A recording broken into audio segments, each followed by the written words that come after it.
దివంగత నేత మాజీ లోక్సభ స్పీకర్ జీఎంసీ బాలయోగి 73వ జయంతిని ఐపోలవరం మండలం ఎదురులంక గ్రామంలో మాజీ ఎమ్మెల్యే చెల్లి వివేకానంద అధ్యక్షతన ఘనంగా నిర్వహించారు.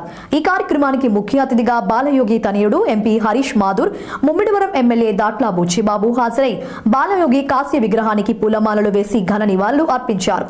ఎంపీ హరీష్ మాథూర్ మాట్లాడుతూ బాలయోగి సేవలను గుర్తు చేశారు. బాలయోగి ఆశయాలు ఎప్పుడూ కొనసాగుతూ ఉంటాయని ముమ్మిడివరం ఎమ్మెల్యే దాట్ల సుబ్బరాజు అన్నారు.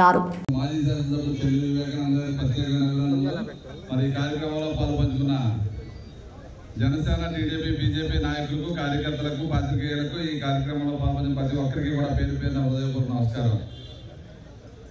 మరి మన కోనసీమ ముద్దు బిడ్డ స్వర్గీయ జీఎంసీ బాలయోగి గారిని గర్వంగా చెప్పుకుంటాం.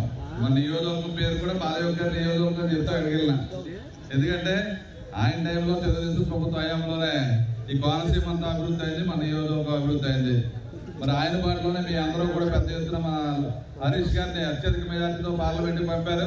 తప్పకుండా ఆ రోజు బాలయోగి గారి ఆశయం మన యానా ఎదురులంక బ్రిడ్జి 216 హైవే మన కళ్ళ ముందు కనిపిస్తున్నాయి. నాగేశ్వరరావు చెప్పినట్టుగా ఈరోజు యాన మన కాకినాడ వెళ్ళాలన్నా, అమలాపురం వెళ్ళాలన్నా కేవలం ఒక అరగంటలో వెళ్ళి వస్తామంటే అది ఆయన ఒక ముందు చూపు వల్ల ఈరోజు ఈ రోడ్డు మనకి బ్రిడ్జి పెట్టడం వల్ల ఈరోజు మన కోనసీమలో ఉన్న ల్యాండ్ బ్యాంక్ వాల్యూ అంతా కూడా పెరగడానికి కారణం జీఎంసీ బాలయోగి గారు.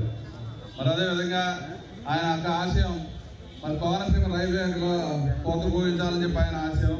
దాన్ని తప్పనిసరిగా మన హరీష్ గారు వచ్చిన వెంటనే అన్ని ప్రతిపాదనలు తీసుకుని ల్యాండ్ ఎక్వేషన్ చేసి అతి తొందరలోనే దాన్ని పూర్తి చేయడానికి అహర్నిశలు కృషి చేస్తున్నారు.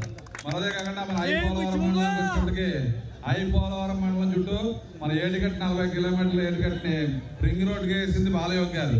మళ్ళీ హరీష్ గారు వచ్చినట్టే దాన్ని ఇమీడియట్ గా ఎక్స్పెక్ట్ చేశారు.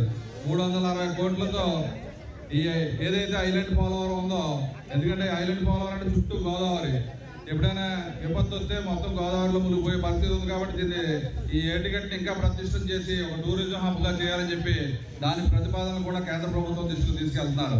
మరి అదే కాకుండా చివరి గ్రామాలు నాగేశ్వరరావు చెప్పారు, చివరి గ్రామాలన్నింటికీ కూడా మరి మంచినీళ్ళు కానీ బ్రిడ్జిలు కానీ ఆ రోజు వసతులను ఏర్పాటు చేసింది తెలుగుదేశం ప్రభుత్వం, జీఎంసీ బాలయోగి గారు.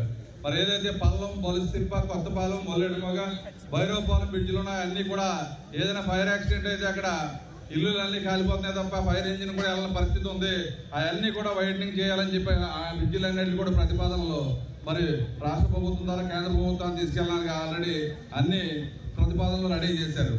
అదేవిధంగా మన పార్లమెంట్ నియోజకవర్గంలో ఉన్న అన్ని కాన్స్టిట్యూన్సీలు ఏదైతే సమస్యలు ఉన్నాయో ఆ రోజు బాలయోగి గారి ఆశయాలు